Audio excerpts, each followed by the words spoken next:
할렐루야. 잠시 기도하고 하나님의 말씀을 나누기를 원합니다. 하나님 우리 아버지 감사합니다. 오늘 또 귀한 날 허락하여 주시고 주님의 말씀을 또 가슴으로 바라볼 수 있도록 또 인도하여 주시니 감사합니다. 그 말씀 속에서 저희들 하나님이 주시는 빛을 얻게 하시고 치유를 얻게 하시고 또 희망을 얻는 저희들 될 수 있도록 또 정금같이 단련되어서 승리하는 저희들의 삶이 될 수 있도록 늘 은혜를 더하여 주옵소서. 이 세상의 것으로 인하여서 저희들 쓰러지는 것이 아니라 하나님이 주시는 언약과 말씀을 통해서 승리하는 저희들 될 수 있도록 날마다 영적 전쟁에서 승리하는 모든 성도들 될 수 있도록 인도해 주세요. 예수님의 이름으로 기도하옵나이다. 아멘. 예, 오늘 함께 은혜 나누실 하나님의 말씀은 창세기 9장 8절에서 17절 말씀입니다. 제가 봉독해 올리겠습니다. 하나님이 노아와 그와 함께한 이들에게 말씀하여 이르시되 내가 내 언약을 너희와 너희 후손과 너희와 함께한 모든 생물 곧 너희와 함께한 새와 가축과 땅의 모든 생물에게 세우리니 방주에서 나온 모든 것 곧 땅의 모든 짐승에게니라. 내가 너희와 언약을 세우리니 다시는 모든 생물을 홍수로 멸하지 아니할 것이라. 땅을 멸할 홍수가 다시 있지 아니하리라. 하나님이 이르시되 내가 나와 너희와 및 너희와 함께하는 모든 생물 사이에 대대로 영원히 세우는 언약의 증거는 이것이니라. 내가 내 무지개를 구름 속에 두었나니 이것이 나와 세상 사이의 언약의 증거니라. 내가 구름으로 땅을 덮을 때에 무지개가 구름 속에 나타나면 내가 나와 너희와 및 육체를 가진 모든 생물 사이에 내 언약을 기억하리니 다시는 물이 모든 육체를 멸하는 홍수가 되지 아니할지라. 무지개가 구름 사이에 있으리니 내가 보고 하나님과 모든 육체를 가진 땅의 모든 생물 사이에 영원한 언약을 기억하리라. 하나님이 노아에게 또 이르시되 내가 나와 땅의 모든 생물 사이에 세운 언약의 증거가 이것이라 하셨더라. 아멘. 예, 큰 상처와 또 아픔을 가지고 살아가는 사람들에게 필요한 것은 무엇일까요? 예, 그것은 그 상처와 아픔에 압도당해서 이제 나락으로 떨어지는 것이 아니라 살아갈 수 있는 한 줄기 한 가닥의 희망을 찾는 것입니다. 하나님께서는 노아에게 그리고 노아에게 속한 모든 생물과 곧 모든 피조물 사이에 하나의 언약을 주셨습니다. 그것은 노아가 살아가는 동안 하나님은 우리에게 희망을 주시는 분이다. 하나님은 우리에게 자비를 주신 분이다는 것을 기억하게끔 하는 언약이었습니다.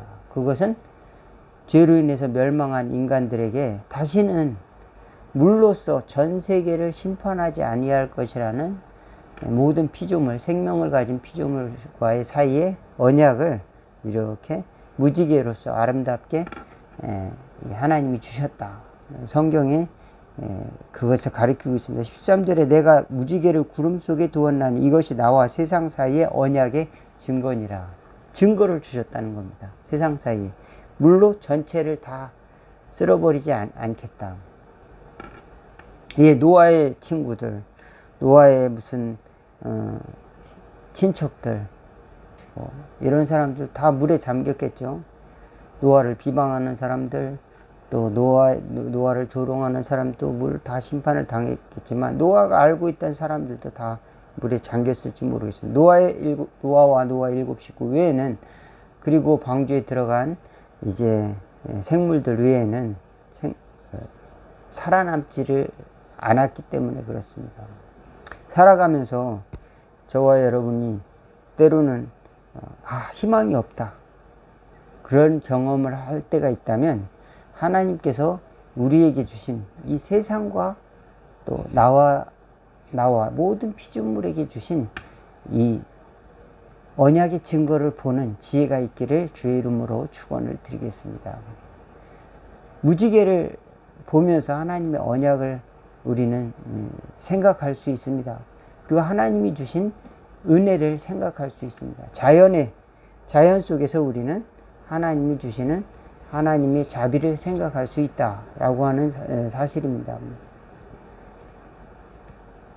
여러분, 사람이 싫을 때, 인간관계 속에서 상처받을 때 우리는 무엇을 생각합니까? 아, 사람을 떠나서 혼자 있고 싶다. 어떤 사람은 그래서 뭐 섬이라든지 아니면 산골에 가서 사는 사람도 있죠. 사람에게 너무 인간관계가 어려워서 사회생활을 하기도 어렵고 또 마음이 너무 어려움을 당해서 그 사람들에게 물어보면 그곳에서는 편안하다. 왜? 산이 나를 받아주었다.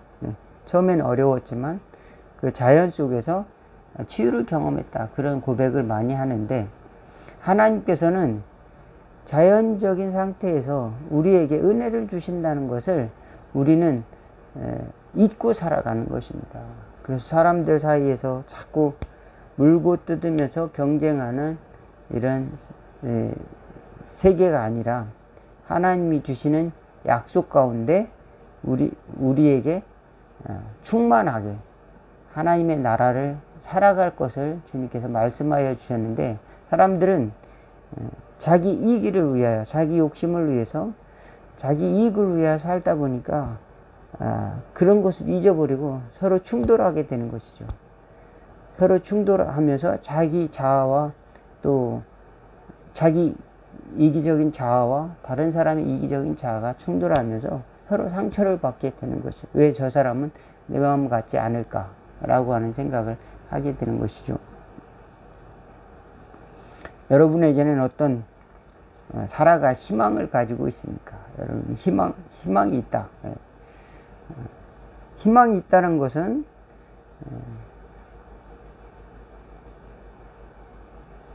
하나님이 우리에게 주신 은혜가 있다는 것이죠. 멸망과 죽음, 이제 저주가 이제 끝나고 하나님이 주시는 자비와 또 축복과 또 구원의 그 은혜가 있다는 것입니다. 아, 이대로 가다간 정말 끝이다. 이런 그 절망이 아니라 하나님이 주신 밧줄이 있다. 하나님이 주시는 길이 있다는 것을 저와 여러분이 꼭 경험할 수 있기를 주의 이름으로 축원을 드리겠습니다. 그것은 노아에게 말씀하셨듯이 사도 바울에게 말씀하셨습니다. 이사야 42장에 보면은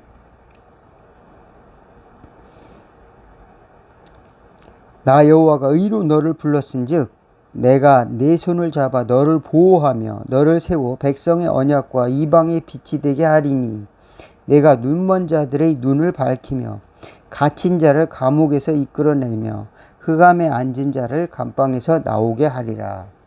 이사야 선지자의 예언을 자기 것으로 받아들였고 이 말씀을 받았습니다. 그래서 사도 바울은 그전에는 율법이라고 하는 어두운 그 무거운 공간 속에 갇혀 있었다면 이제는 복음이라고 하는 햇빛 속으로 나오게 됩니다. 그래서 그 복음의 빛을 가지고 이방에게 그 무거운 어둠 속에 사는 사람들의 이제 감옥 속에 사는 사람들을 나오게 하리라. 그래서 이방의 빛이 되게 하리라. 이렇게 이방의 언약과 빛이 되게 하리라. 이 말씀을 자기 것으로 받아들이고 사도 바울은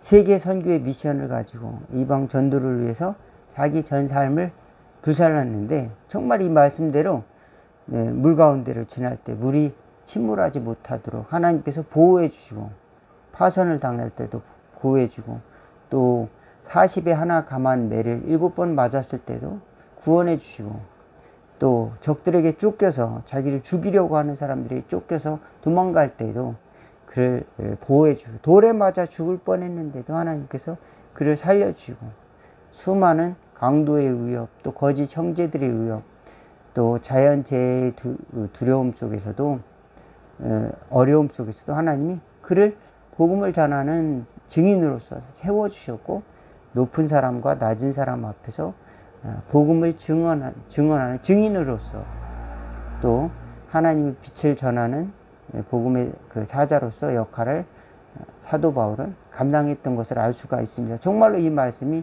이루어졌습니다. 예, 사도 바울에게 살아갈 희망은 무엇이었을까요? 예, 자기가 가지고 있는 학위도 아니고 자기가 가지고 있는 어떤 세상적인 자랑도 아니었습니다. 또 육체적인 힘도 아니었습니다. 또 사도 바울은 결혼도 하지 않았기 때문에 혼자였죠. 세상적인 것을 가지고 사도 바울은 희망과 자랑의 것을 삼지 않았습니다. 오로지 하나님이 주신 사명을 갖고 모든 것을 불살랐습니다. 그곳에서 참된 또 인간에 대한 희망을 놓지 않았습니다. 그는 목숨을 다해서 복음을 전했지만 자기 친척과 가족과 같은 자기 민족의 구원을 위해서 끊임없이 기도했습니다. 자기 자신의 민족, 그들은 다른 사람이 아니라 곧 자기 자신이라고 하는 사실을 그는 알았습니다. 과거에 자신이 있다.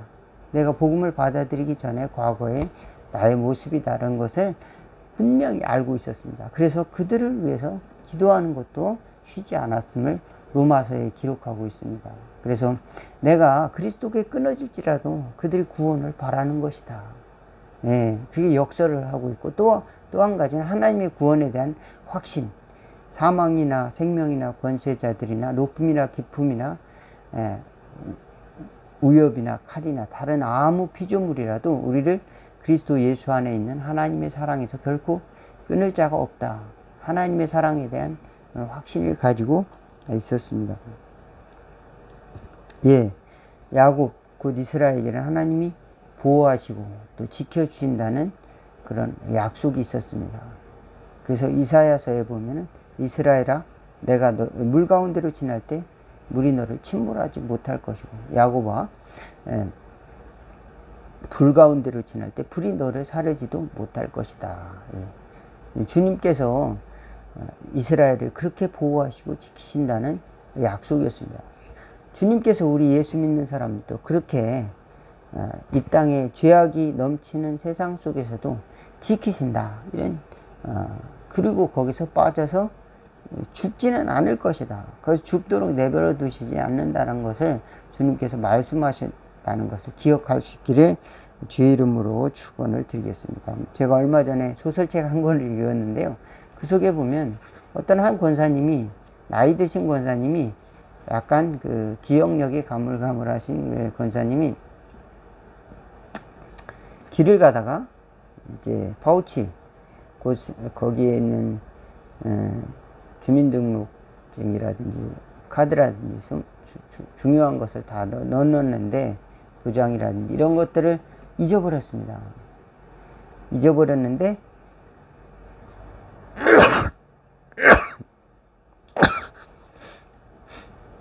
노숙자 한 사람이 그것을 찾아서 자기에게 전해줍니다. 그래서 고마워서 이런저런 이야기를 하다가 이 할머니가 자기가 운영하는 편의점에 초대를 합니다. 그래서 그에게 먹을 것을 주고 그 노숙자에게 아르바이트 좀 해보지 않으려느냐고 이제 공고를 하고 그 편의점에 아르바이트를 할 수 있도록 배려를 해줍니다. 이 사람은 이제 사회를 잘 적응하지 못하던 차에 이 편의점을 통해서 사람을 대하며 친절을 베풀 수 있는 이런 다시 힘을 배려를 하고 친절을 베풀 수 있는 이제 용기를 다시 갖게 됐고 이 노숙자는 자기 과거를 잊어버렸습니다. 자기가 누군지 잘 몰라요. 그 편의점에서 아르바이트 하는 동안에 자기 자신을 되찾아갑니다. 그러면서 또 낯선 사람들에게 친절을 베풉니다. 그러면서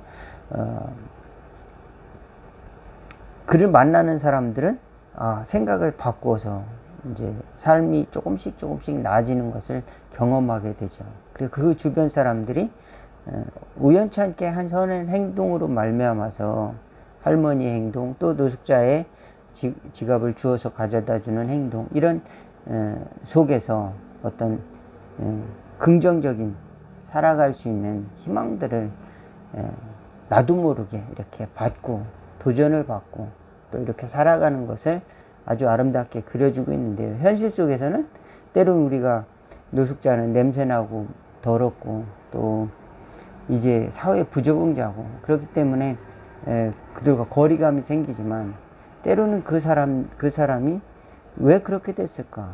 또는 그 사람에게는 이 사회를 살아갈 희망조차 없는 것일까? 이렇게 생각할 때, 그 사람이 회복하는 과정을 이렇게 소설로나마 이렇게 그려줄 수 있다는 것은 우리 사회에 굉장한 희망을 줄 수 있는 하나의 또 다른 메시지가 아닌가. 또, 편의점이라고 하는 곳이 모든 것을 다 갖춰 있지는 않습니다. 그렇지만 또, 그리고,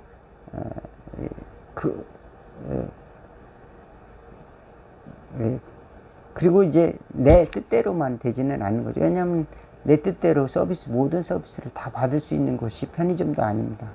그러므로 제목은 편의점이지만 약간 불편한 것이 또 편의점이기도 할 수 있습니다. 그렇지만 그곳에서조차도 우리가 사는 삶이 편안한 집과 같지만 편안한 곳, 홈과 같다고 말하지만 불편할 수 있습니다. 가족 간의 관계 또는 이 직장 생활의 관계 또는 이웃과의 관계가 불편할 수 있습니다. 그렇지만 그 불편한 속에서도 이제 이 노숙자가 자신을 찾아가는 과정과 또 이웃에게 행하는 선한 일들이 점점점 영향력을 끼쳐서 자기 자신을 되찾아갑니다. 나중에 이 노숙자는 자기가 살인자였음을 깨닫습니다. 이제 유령의사였던 자기가 수술을 해주고 성형외과 의사여서 젊은 사람을 죽이게 됩니다. 그리고 나중에 가족과 헤어지게 되고 이혼하게 되고 노숙자 생활하다가 그 편의점 주인이었던 할머니, 약간 치매기가 있는 그 할머니를 이제 만나게 된 것이죠. 우리가 살아가면서 이런 일들이 있을 법하지 않습니까?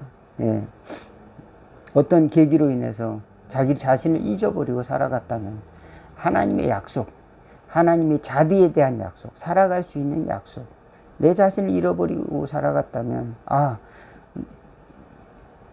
그 죄악의 그 구덩이 속에서 또는 이제 상처의 구덩이 속에서 나 자신마저 잊어버리고 살아갔다면 하나님께서는 다시 약속으로 자비의 약속, 무지개와 같은 약속으로 모든 피조물에게 주시는 약속과 같이 또 우리에게 또 구원을 주시는 하나님, 그리스도의 희생과 사랑을 통해서 구원을 주시는 언약을 다시 한번 바라볼 수 있기를 바라겠습니다. 고린도전서 11장을 보면은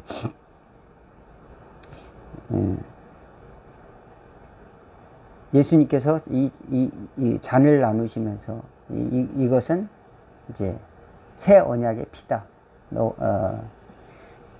이것을 받아 마시면서 나를 기념하라 말씀하십니다. 새 언약의 피, 새로운 약속을 우리에게 주셨습니다. 그리스도의 희생을 통해서 우리에게 구원의 약속을 주셨습니다.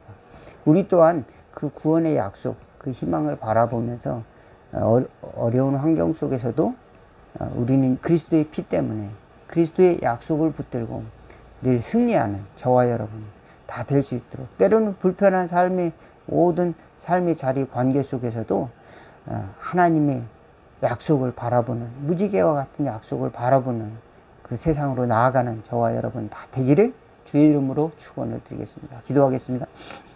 하나님 우리 아버지, 우리는 무엇에 갇혀서 하나님이 온 피조물에게 주신 아름다운 약속을 바라보지 못하고 상처 속에서 과거를 바라보며 또는 자신만을 바라보며 살아가고 있지는 않습니까? 하나님 도와주셔서 하나님이 주신 은혜의 약속을 또한 언약을 붙들 수 있는 저희들에게 도와주시옵소서. 사도 바울처럼 아름다운 비전을 저희에게도 허락하사 많은 사람들에게 빛이 되며 또 어둠에서 나오게 하는 축복의 통로로 사용되는 은혜의 삶이 될 수 있도록 인도하여 주세요.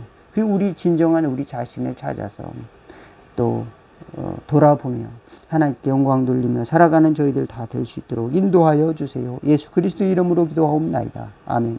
하늘에 계신 우리 아버지가 이름이 거룩히 여김을 받으시오며 나라가 임하옵시며 뜻이 하늘에서 이루어진 것 같이 땅에서도 이루어지리다. 오늘날 우리에게 일용할 양식을 주옵시고 우리가 우리에게 죄진 자를 사하여 준 것 같이 우리 죄를 사하여 주옵시고 우리를 시험에 들게 하지 마옵시고 다만 악에서 구하옵소서. 나라와 권세와 영광이 아버지께 영원히 있사옵나이다. 아멘. 말씀을 마쳤습니다. 감사합니다.